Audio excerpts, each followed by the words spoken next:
ముందు ఇచ్చిన హామీలను నెరవేర్చడంలో ముఖ్యమంత్రి చంద్రబాబు నాయుడు విఫలం చెందాడని పశ్చిమ గోదావరి జిల్లా పెరవలి మండలం కండవల్లి జాతీయ రహదారిపై 16 నెంబర్ జాతీయ రహదారిని పెరవలి మండలానికి చెందిన రైతులు దిగ్బంధించారు.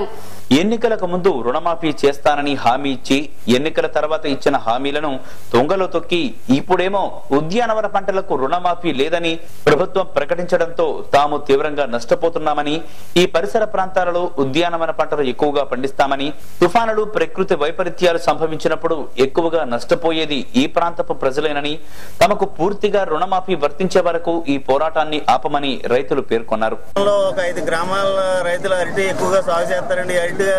సాగు చేసే 5 గ్రామాలని కూడా రుణమాఫీ నుంచి వర్తించదని చెప్పి మమ్మల్ని వివక్ష చూపి మా రైతులకి ఎవరికి రుణమాఫీ వర్తించదని వాళ్ళని మాకు రుణమాఫీ చేయట్లేదండి. ఇది ప్రభుత్వం మరి ఏ రకంగా చూసి చేస్తున్నారో మాకు ఏ విధమైన రాయితీలు కానీ